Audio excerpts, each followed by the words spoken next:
Hey guys, good to see you. Hope you had a good time at volleyball today. So here we've got a video of the lesson for history that you missed out on. Pretty jam-packed term this term in terms of only having 9 weeks for the term. Also camp, exams, lots of things coming in, so it's going to be tough for us to get through everything we need. So really important you do actually go through these videos and keep yourself up to date. With this video, it goes for approximately 28, 30 minutes or so. I want you to watch the whole thing, and I know that is a bit of an ask for homework, but it is important we catch up when we miss out on schoolwork at school. Additionally, I want you to have your iPad / history book in front of you, and I want you to take down the notes that we go through on the board. So there'll be 3 or 4 times ask the class / you to actually take down notes for the task there. I want you to do that yourself. So actually write down on your iPad, in your books, the ideas and stuff going on there. I copy and pasted the YouTube video into this video, so it should be good quality. I refer to a video later on in the clip. You'll see that there. So please do watch that. Do take down the notes. Apart from that, hope you're recovering well from volleyball. I know a few of you that I saw look pretty tired at the end of the day. Have a great day. Look forward to seeing you sometime soon. See you guys. Awesome. So welcome to WW1 History. One of the things as a history teacher that I think a fair bit about is which angle do we take onto the content that we're looking at. So, for example, when we looked at Australia's history, I very deliberately went from the angle to show you the plight and the process that the Indigenous Australians went through. That was a decision of mine. I chose which angle we took into it. Same thing with World War One. So I've thought a lot about how we approach this. What's going to happen is we're going to watch a very, very quick 1 minute 30 seconds video kind of showing us some of the big numbers, some of the facts of World War One. The rest of this lesson, we're going to go back, we're actually going to look at some of the physical results of World War One, look at some actual Google Maps stuff, which will be interesting. And then have a bit of a conversation about, okay, if these are the numbers we saw, what do we expect might have happened? What would have been part of the process if these are the numbers? And we'll come back to more of this angle. What angle do we take on World War One a little bit later? Before we do that, can I get you to go into your books and open up a books or iPads, get yourself a new section called World War One. Make it pretty big letters. Don't make it size 72 or something stupid like that. But do go, an obviously new section to your books / iPads.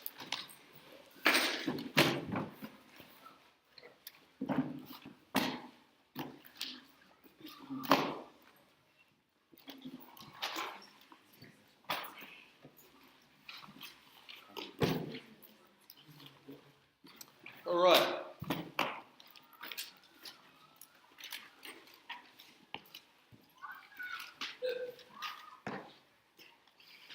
Okay, 2 questions before we start, and we're going to come back to these questions over time.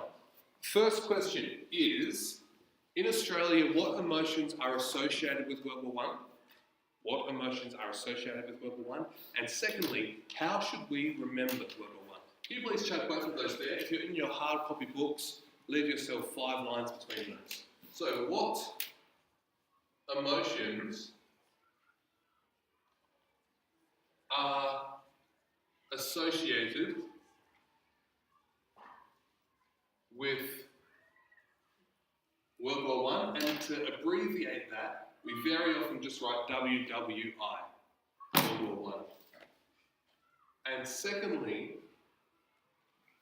how should we remember?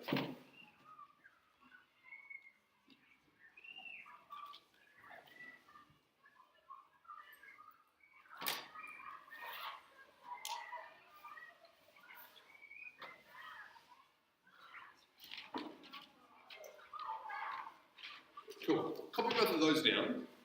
I'll have a quick chat in this time about the answer to both of those. In the meantime, I'll make funny faces with the people at volleyball. That's getting screenshotted. I'm definitely editing that part out when I go back and edit it on iMovie. Although there is, actually, no, I won't tell you that. Never mind. There is nothing funny of me online on YouTube or anywhere else. You shouldn't be looking for it. Cool. Okay. So, hands up. Now, this is just based on your experience, so you don't need to Google, you don't need to think too hard. Just think back your exposure to World War One so far in your life as being part of Australian culture. And we are going to focus in on Australian culture here for the moment. So, hands up, what emotions are associated with World War One here in Australia? Jane? Sadness, brilliant. Can you please copy these down?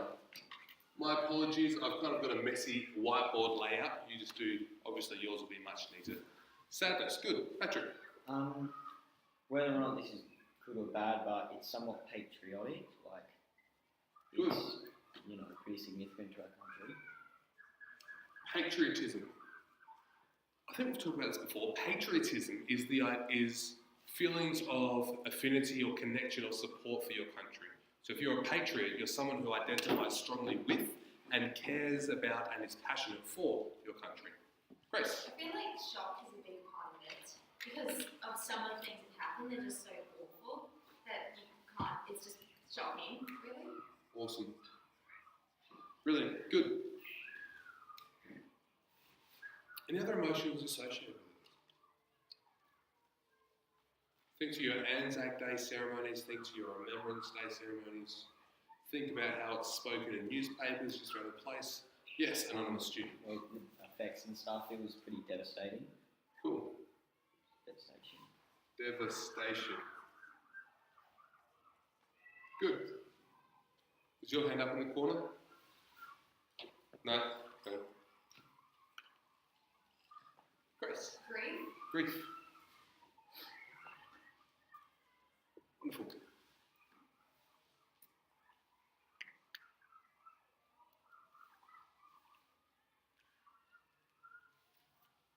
Yes. War crimes. Interesting. Do you want to get specific? Which war crimes in particular? And by specific, I mean this country, not this happened. What this country did. Sorry, I mean war crimes committed by X against X as opposed to the actual actions. Yes. Well, I know that there was war crimes, but I can't, since I don't know much about World War One. All I do know is that there was war crimes. Cool. So yeah. Yeah, sweet, thank you. Pardon? Mustard gas. Yeah, that's whether that was actually criminal or not, I'm not sure. Yeah, I don't think it was. Oh, sorry. That's all right. All good. Okay, sweet. Next up, now this is a very vague question. I get this. The question, how should we remember World War One? I want you just to write 20 or 30 words. How do you think we should remember it? Now, I know that's pretty vague. As an example, something like, we should remember World War One as ... Or, when we think of World War One, we should remember so on and so on. I want you to write down how you think we as Australians in 2018 should remember World War One. Cool, okay. Sorry, I just had to reset this because I think the sound was dodgy. I think it's working now. Brilliant. Okay. Just want to hear from one or two people, how should we remember it? Again, I know that's a broad, slightly vague question. In your thinking, how should we as Australians in 2018 remember World War One? Yes, you over there. Definitely something to learn from. To learn from, brilliant. Anybody else?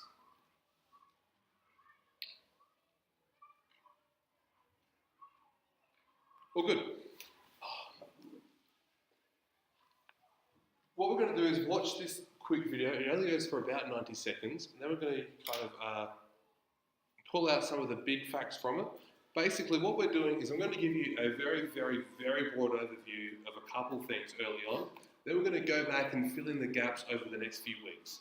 So if you think at the end of this lesson, my goodness, Mr. Garriga just gave us quite a few facts and quite a few big ideas, and I don't really get how they all fit together, not a problem. We're going to go and spend the rest of the time, thank you, we're going to spend the rest of the time over the next term or so filling in those gaps. Okay, let's quickly,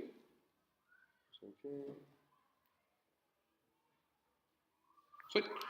Let's watch this video. It only goes to 90 seconds. We'll talk about it at the end in a few moments' time. Here we go. Learn about the First World War in numbers. The First World War involved over 100 countries. They fought for 1,565 days and lost 17 million lives, including 7 million civilians. In today's money, the Great War would cost about $3 trillion. In France, up to 75,000 tons of World War I munitions are still being found each year. 11,000 men were killed or wounded in the 6 hours after the armistice had been signed. That's more casualties than on D-Day in 1944. Japan lost only 500 men in combat during the Great War. However, its navy safely escorted 788 Allied ships and 700,000 soldiers through waters infested with German submarines. A shocking 56.9% of the 65 million men mobilized for the war were wounded, killed, or went missing. The life expectancy of an English pilot was merely 17.5 hours in flight during April 1917, thanks to the brutal efficiency and skill of German fighter squadrons. Okay, what were some big numbers that jumped out at you there? Sarah? 17 something deaths. I couldn't put it in million. Which one was it? Hands up. Million. It was 17. 17 million deaths. Now, Australia's population is roughly 24 million today.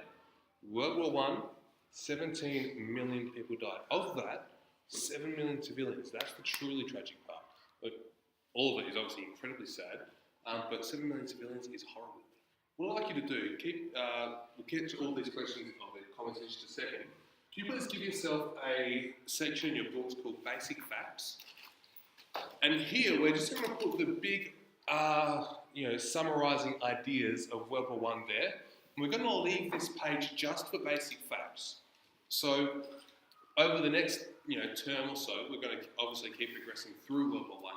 We're going to just leave this page for the basic, big numbers, big ideas, so we can flick back to it for a real quick reference of sorts. So, first up, World War I was 1914 to 1918. Chuck that as your big first fact. Next one, 17 million deaths.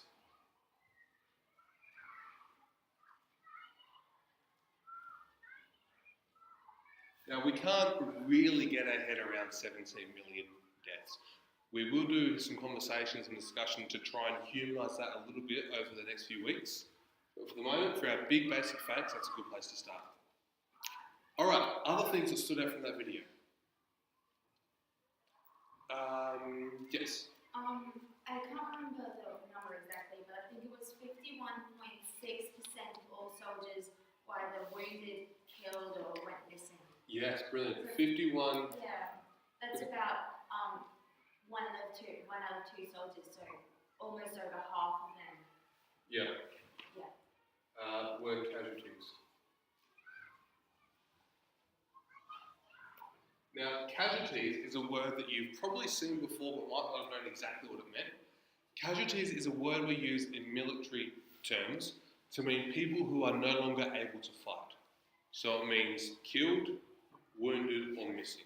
So if you're a soldier in World War I, there was a 51% chance that you would be killed, wounded, or be taken prisoner or go missing.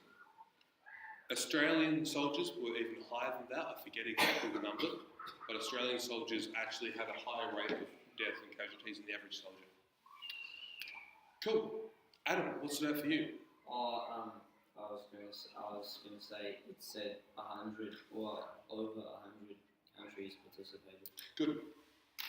Over 100 countries involved. Now, it's important that we say involved here, not fought, because it wasn't 100 countries fighting. Involved was 100. Yes? I think it was $3 trillion. Good. In today's money. Cost 3, and let's write these zeros, it's fun. 3.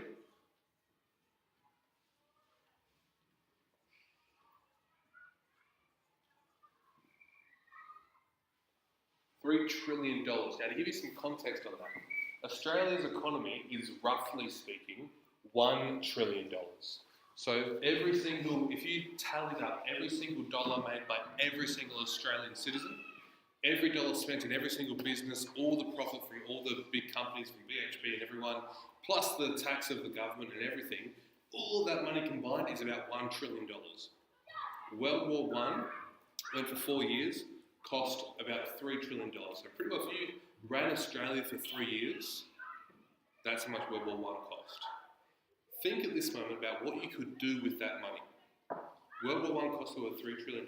Think how much education, hospitals, scientific research can be done with $3 trillion, and think how much of that was wasted, a strong word, on World War One. Yes? Wasn't it only 500 Japanese soldiers died? Yeah, it was. Now that's cool, but we're not going to put that here because it doesn't really fit with the big facts, but you're exactly right, yeah. Yes? I don't know if this might fit with the big facts either, but I think it's like 75,000 tons of World War One artillery is found in France each year. Yeah, you're exactly right. So in France, if you're a farmer in France, your tractors have got bomb-proof floors. Because in France, Belgium as well, when you're just driving around in the paddocks, there are still thousands and thousands of kilograms of live bombs still in the ground in Belgium and in France. And dozens of farmers, just regular people over the last 80 years, 100 years, they've just been driving on their tractors and all of a sudden hit a bomb. Obviously bombs are crazy powerful and are killed just while they're farming. And so because of that, in Paris, in France, if you're a farmer, your tractor's got like a bulletproof, bomb-proof floor-based protection to it. Wow. 100 years later, the people, and this is where we need to think about our social responsibility. The people fighting World War One did not think for a moment about the lives of people in 2018, but they still have a responsibility to make their lives good. In the same way, we have a responsibility to people generations on from us to leave them a good world that's not going to kill them by bombs or global warming. It's worth putting that sort of stuff in front of our minds to make sure we think about people coming after us. Sweet. One more fact that wasn't in there. Any idea how many Australians died in World War One? Can I get one person to Google it? Because I know the rough number, I don't know the exact number. Can I get someone to Google it? Sarah, thank you very much. Have a guess. I'll give you the rough number and then Sarah can give us the exact one. Give me a ballpark figure. How many people do you think Australians died in World War One? Our population was then 4 million people. Today it's 24 million. Out of 4 million people, how many people think died? Just like Maybe like 100,000. 100,000? Higher or lower? It's still loading. Lower. 50,000. Higher. Good ballpark figures, by the way, people. Got it yet? Cool. Pretty well 60,000? Yeah. 60,001? It just says 60,000. Cool. Let's shut that down. 60,000 Australian soldiers died. Now that isn't counting wounded or taken prisoner. Yeah. Cool.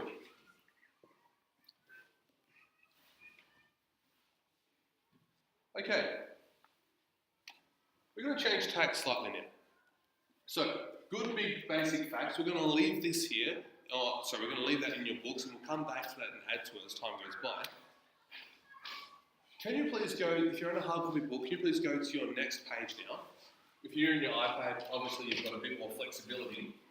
I want you to please give yourself the title. Actually, before we get there, I'll just ask you this question.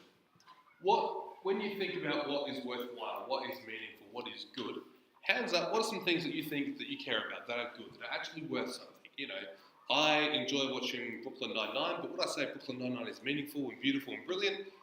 Probably not. I mean, as much as Terry loves Brooklyn Nine-Nine, doesn't mean I necessarily think it's a brilliant part of our society. Hands up, what are some meaningful, good things, as far as you can see? Yes? Healthcare. Cool. Healthcare. Good. Yes? Family, and not just like current family, but also your ancestors and Wonderful. the family you might have in the future. Brilliant. Yeah, really good. Yes? Friends. Awesome. Friends. Absolutely. Cool. Some good, meaningful things there. Can you please give yourself the little subtitle? What is worth fighting slash dying for. Now you've got to get the sense this whole unit of World War I, we're talking about a pretty huge event in world history. Some pretty dramatic, sad things happened. My goal isn't to create some sort of synthetic, deep atmosphere. However, we are going to encounter things that are pretty intense, pretty sad, pretty deep. And so we're not going to shy away from those sorts of things at the same time. Okay, what I'd like you to do is have a chat to the person next to you for 30 seconds, then write down whatever you come up with. What is worth fighting slash dying for? And if you can't think of anything, that's okay. It's a pretty crazy question. So, 30 seconds. What's worth fighting slash dying for? Write it down if you come up with them. 30 seconds, go. All right, just wrap up the conversation you're having now. All right. Hands up. What did we get? Yes. Main one is family. Family. Awesome. Sweet. Yes. People you love.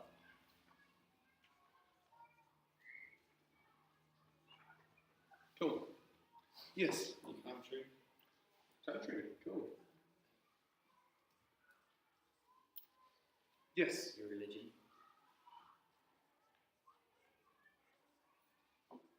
Awesome.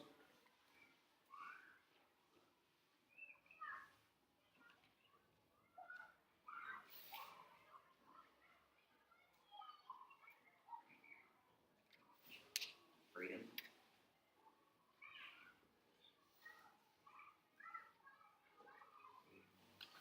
People in need, like the innocent and stuff like that.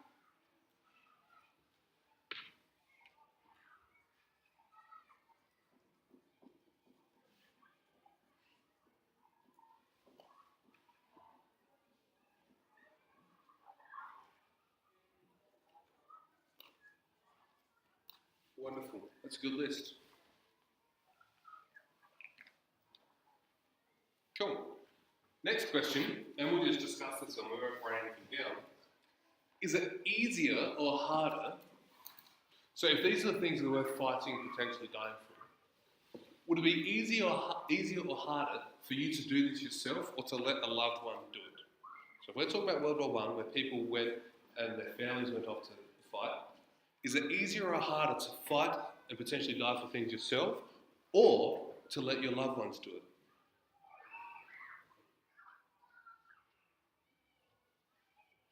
You in the corner. Well, it is to die yourself and your loved ones because you would know that you could have been there to live there. Cool. Yes? Well, if you ask yourself what is love, and then love, if you ask young people, then they'll come up with a definition like sacrifice or gift of self. So if you refer to it as gift of self, then you gift of self. So if you really love someone, then you pick them over yourself. And so if you really love someone, it should be much easier to die for the person you love rather than have them die. Yes. Cool. Good. Yes. I think it would definitely be easier to let yourself die than people you love because, like, this might be a tad dramatic, but it's true. Honestly, I would rather die. Like, I would rather die than be without my family. And even though it's a big family, like, even if one of them dies, that would honestly be the worst thing I can imagine. And if there was this crazy random thing where we had to choose, like, either you die or your family dies, I just choose myself in an instant. Just pick me. It's a more than enthusiastic, but yeah. Yes, I'm with you. Cool. Well, we might... No, we'll do one more thing. Okay, so again, now, sometimes schools, churches and things, you can feel like people are just trying to ask deep questions to try and create some sort of superficial sense of depth or something. But again, I hope you don't get the sense we're doing this, mainly because World War I was the most deadly thing that ever came across humanity up until this time. World War II was sadly more deadly in terms of how many people died. But up to this point, this was the deadliest event ever in human world. And it's important we understand how real it is. I mean, someone dying, let alone 17 million people dying, that is darn near as real as it gets. And so I think it's worthwhile kind of confronting those ideas, those themes head on. I think failure to do so kind of doesn't capitalise on the lessons of history, nor does I think history is more engaging and more interesting if you actually engage with it in all its depth. Last question.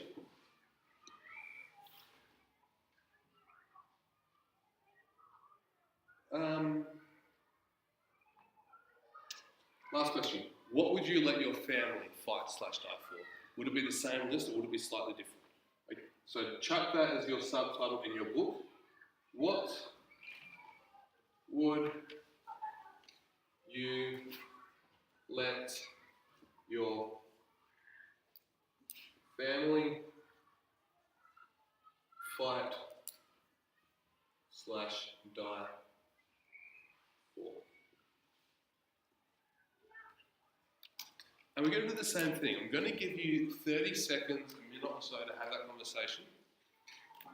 And then we'll quickly wrap it up at the end of, well, the bell's going to go in about 30 seconds, so we'll just have 30 seconds of conversation, then we'll wrap it up. All right. Just start to wrap up your conversations, and I understand that was a pretty short time. Let's just come back as a class. Answers, what sort of things do we get? Yes? I think it really depends on what sort of family they are to you. Like if it's your parents, it's one thing. Mm-hmm. If it's your siblings, another. If it's your child or the person you fell in love with and married, again, it's another one. I know for certain that I would not let anyone die for me. I'd die for them, but I wouldn't be able to live with myself if they died for me. Interesting. If Yeah, that makes sense. it does make sense. In a sense, yes. Yes. So if you look at it from the point that you can't save them and you've died for them already and that you can't they're not going to choose you, you would just let them choose themselves. You can't decide what they choose because they find different things important. Cool. So you've got to honour their choices. Yeah, that's great. Yes. Well, I feel like I tried my best, but it's hard to answer because you can't actually comprehend a situation like that. Yeah, for sure. In my mind, I can't really think of anything that I would let my family die for, but I can't know. Yes. Yeah. Cool. Yeah. Fine. Kind of like that. Just I would not let my family die for anything. I'd rather go out there instead of them. Brilliant. Cool. Now, the second question here, what would you let your family fight/die for? The important thing about that one wasn't to get your answers. The important thing was to try and help us just touch on the mind frame of what it might have been like to be one of the 60,000, it was more like 300,000 families, I think. I think it was something around 300,000 Australian soldiers fought in World War I, 60,000 died. The point of that activity was kind of get us just to start touching on the mind frame. What would it have been like to actually be a brother or a sister, a son or a daughter, or a mother or a father, having to watch, and it was predominantly men, having to watch your dad, brother, son, cousin, mate go off somewhere overseas to fight in war. And again, I want us to understand that we have a tendency to kind of compartmentalise history, just to think that it's another episode of Black Mirror or something. But if we can actually understand that this is a real thing that actually happened, hopefully then the lessons that we can learn from history, we've got a better chance of sinking in. We can take those lessons a bit seriously. Thank you for a good lesson. Sorry for going over a minute or two. Any quick questions, comments to wrap up before we finish up? Have a great lunch. Thank you.